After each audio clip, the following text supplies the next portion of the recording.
Fala pessoal, tudo bem? Hoje eu estou aqui para dar continuidade na série de entrevistas que a gente já começou. Essa é a nossa segunda entrevista com o nosso segundo convidado. E hoje o tema da nossa entrevista é os cuidados a serem tomados ao se contratar uma agência digital. Hoje a gente trouxe aqui o Felipe Pismel, que é o nosso jurídico aqui da Post. Então, seja bem-vindo, Felipe. Obrigado, André. Prazer.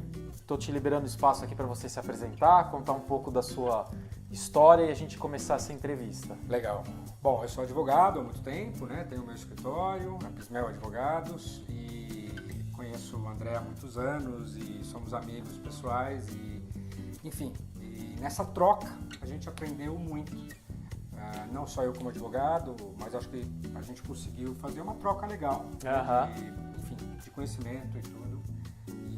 E eu vejo, a gente chegou a essa conclusão juntos, né, André, de que o pessoal da área digital e os advogados parece que não se conseguem se comunicar, não falam a mesma língua. Né? Existe muito problema de entendimento, né? Pra gente que é nosso dia a dia, é muito comum algumas nomenclaturas e tal, e o cliente nem sempre sabe o que ele comprou, né? Ele acha que comprou uma coisa, mas não é porque é sacanagem da agência, é porque a agência tem uma familiaridade melhor com esse tipo de coisa. Vamos já começar a entrevista? Você quer... Vamos lá. Então... Não, o que eu queria complementar é o seguinte, é o Technicase e o Juridiquês, né? Na sua área vocês usam uma série de termos que para vocês são absolutamente óbvios, né? E que para mim, como advogado, não é óbvio, e para o juiz lá na frente também não é óbvio. Né? Do mesmo jeito que o advogado às vezes fala alguma linguagem que para ele é óbvia, né? Um agravo de instrumento, um agravo retido, umas palavras que vocês não têm a menor noção do que é. Com certeza. Né? Então acho que é esse o objetivo hoje, de fazer com que essas duas áreas, a área jurídica e a área digital, falem a mesma língua. Legal. Passar um pouco isso para o pessoal de lá. Legal, e a nossa ideia então é essa. A gente vai tentar aqui nesse vídeo aqui de 10, 15 minutos dar dicas, né, de como alguns cuidados que você pode tomar na hora de contratar uma agência para você não achar que comprou uma coisa e no final receber outra. Então vamos lá, Felipe. A primeira pergunta que eu tenho para você é: qual a importância de ter um contrato nas relações de comércio digital? O que você acha que o cliente tem que tomar cuidado e ter atenção na hora de fazer um contrato? Eu só diria, antes de responder a pergunta, você falou dos cuidados que devem ser tomados ao se contratar uma agência digital. Mas não só, tudo que a gente vai conversar não é só para o cliente. Vale também para a agência. Lógico, né? Legal. Eu acho que a palavra de hoje é uma palavra chata para você, mas você vai ver que ele é muito mais legal do que parece, porque vai dar dinheiro no bolso para a agência e vai dar resultado para o cliente. Legal. Essa palavra chama-se contrato. Mas um contrato, não naqueles moldes que todo mundo já conhece, naquele juridiquês chato ou no techniquez chato, mas é um contrato que efetivamente traga resultados, em que essa linguagem diferente seja colocada e que a agência fale uma coisa do que ela está vendendo e, ao mesmo tempo, o cliente entenda o que exatamente ele está comprando. Então, um contrato na área digital, ele tem que ter também esse cuidado de colocar o techniquez da sua área, tem que ter um pouco do juridiquês, não tem jeito, mas tem que no final de alguma maneira deixar claro em português ou em inglês, enfim, aí no contrato, o que está sendo negociado. Tá, legal. Basicamente você está dizendo que o contrato precisa ser meio que traduzido, né? Para que o cliente entenda e a agência também, né? Então, assim, tirar o techniquez para que o cliente entenda o que ele está comprando. Isso. E que evite problemas lá na frente, certo? Certo, mas é óbvio que não é só isso. Né? Eu acho que tem uma série de situações ali, né? Quer dizer, que tem que estar prevista, tem que estar previstas no contrato. Então, eu acho que no início da negociação é uma parte muito importante de se documentando, antes mesmo da elaboração do contrato, a proposta. Quando o cliente a agência faz a proposta de trabalho, ali já é um início de contrato. Isso poderá ser usado amanhã lá na frente em juízo, se houver algum problema. Então, desde a proposta inicial, já tem que se tomar cuidados de não deixar somente em techniquez, tem que estar em bom português o que é aquilo que está sendo falado, tá? E etapas, né? Todo projeto digital, ele tem que ter etapas, e isso precisa ficar muito bem estabelecido no contrato. Isso é um ponto legal, que o contrato que o Felipe fez aqui para Post, a gente fez isso, né? A gente tem uma proposta que detalha todo o escopo do projeto e as fases de desenvolvimento e implementação, e a gente tem um outro contrato, né? Essa proposta no final acaba virando um anexo. Isso. Ela é mais um detalhamento do projeto e dos processos e do escopo, e o contrato já é uma coisa mais jurídica, né? Que faz a amarração com essa proposta. Mas tem variações, né? Quer dizer, todo contrato é um contrato, né? Por exemplo, se o teu contrato é com uma outra agência, você não precisa necessariamente deixar naquele bom português tão claro. Sim, lógico. Agora, se é para um consumidor que a gente final, fala a mesma língua, né? Vocês dois estão falando a mesma língua. Agora, se você está vendendo um projeto para uma ótica e o dono da ótica pede um projeto para você, ele não entende nada de marketing. E ele é considerado pelo Código de Defesa do Consumidor o consumidor final. E ele tem, aí vem um monte de juridiquês que não vou ficar falando aqui, senão vai ficar super chato, ninguém vai querer mais ver o vídeo, né? Mas assim, tem que ter alguns cuidados, seja o consumidor final ou não, ou é uma outra agência que também está... Mas nesse caso que um contrato ele está mais techniquez, mas eu tenho um consumidor final, isso influencia se for isso pro pau, né? Se vai amanhã em juízo... Conta a favor do consumidor, veja que é técnico o se contrato. Amanhã depois esse consumidor final for considerado consumidor, né, ele será amparado pelo Código de Defesa do Consumidor.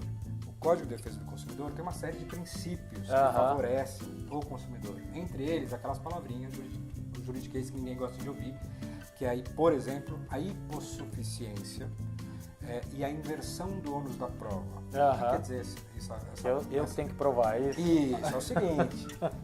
O hipossuficiente é mais ou menos assim, André. Pô, cara, eu não entendi esse negócio aí. O juiz, esse negócio me enrolou. Ele tá falando, ele me enrolou. Tá? E a inversão do ônus da prova, quer dizer, é você que vai ter que provar que não enrolou.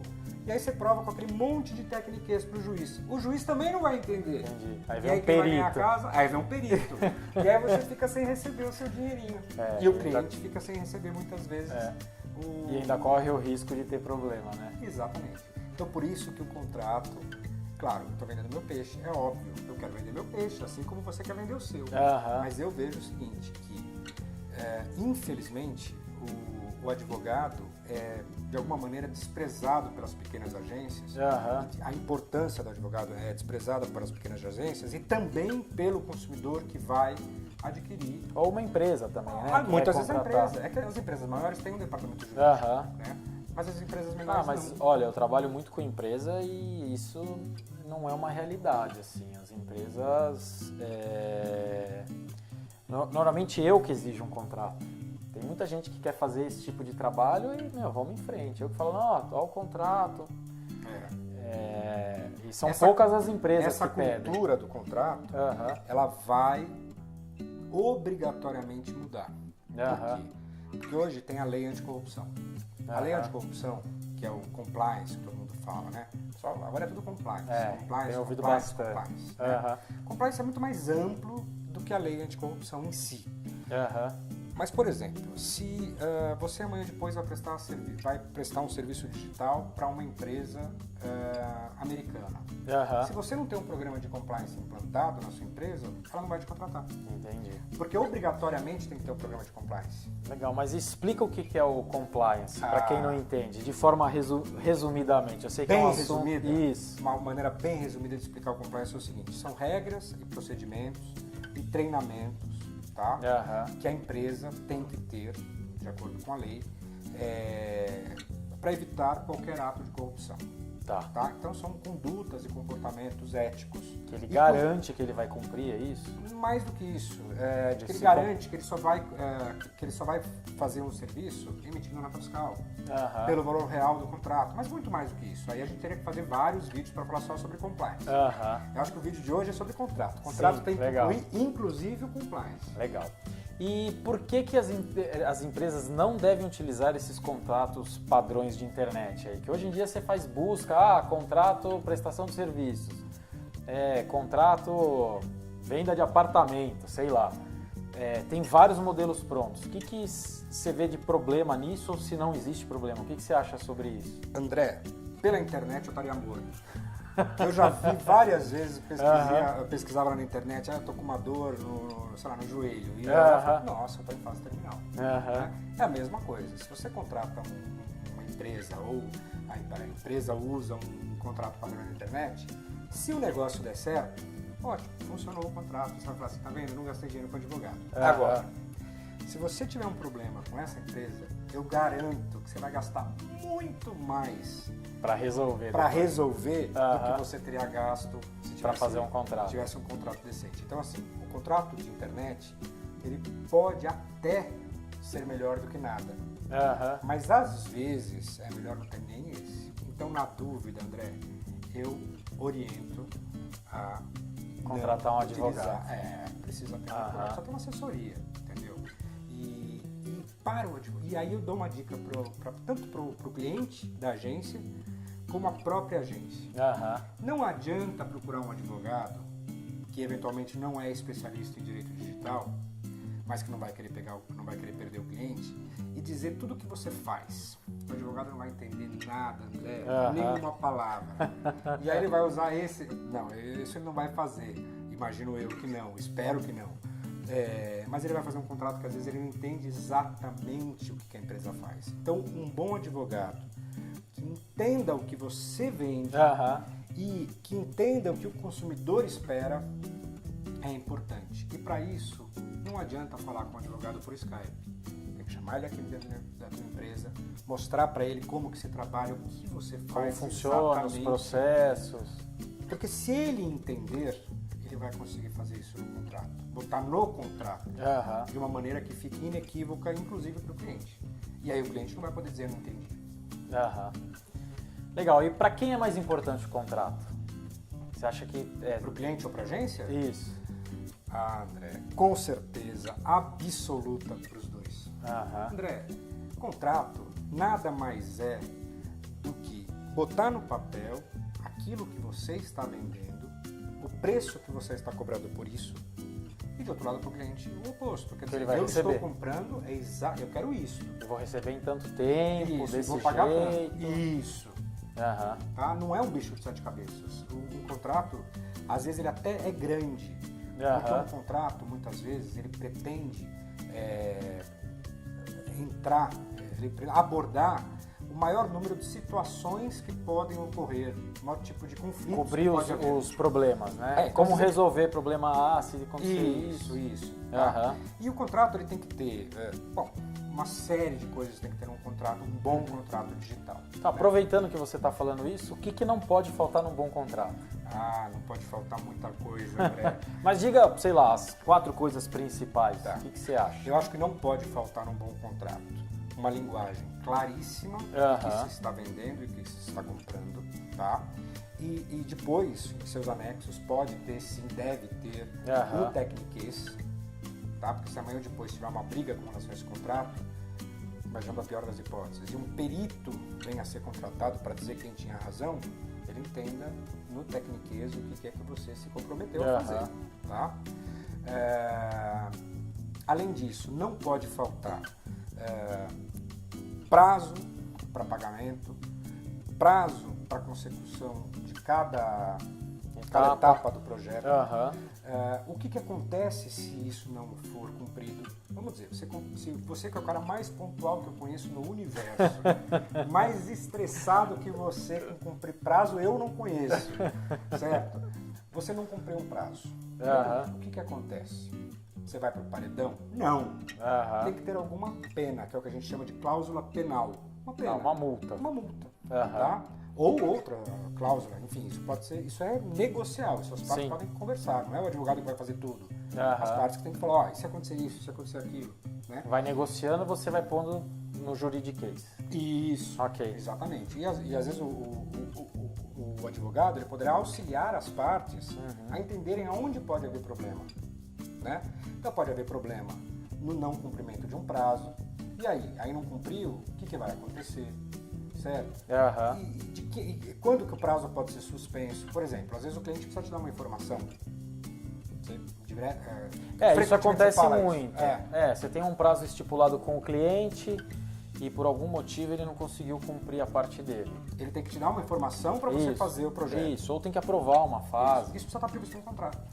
Isso é um problemão para nós como agência, porque você separa a tua produção para fazer essa demanda e aí o cliente não compra e fica um buraco. Isso, mas aí o ele cliente aparece, não sabe disso. Ele aparece depois e fala, agora resolvi. E aí ele acha que eu perdi 5 dias, a gente vai só correr 5 dias. Não, eu tenho uma produção, parou, ficou parado, ele tem um prejuízo. Eu tenho um prejuízo. Mas tem que explicar isso no contrato. Que essas pessoas vão se dedicar para ele. Aí você pode pôr uma cláusula maior, uma multa maior, no caso dele não cumprir um prazo dele. Entendeu? Então, quando essa pergunta que você fez para me pegar de quem é mais importante, é para os dois. É para os dois. É muito importante que os dois entendam os problemas que podem ocorrer durante a elaboração do projeto. Quem causou esse problema, qual a solução vai se tomar a partir daquele problema que ocorreu. Aí você evita a briga. Por quê? Aquela história de que advogado é só o advogado do fórum vem mudando cada vez mais. O advogado, hoje, o bom advogado, que está antenado no que está acontecendo, ele evita a briga, ele evita o conflito. E se houver o conflito... O conflito só atrapalha, né? Porque a justiça não funciona direito, vai demorar anos. Eu costumo dizer o seguinte, que no conflito, na briga entre duas partes, o único que às vezes ganha é o advogado.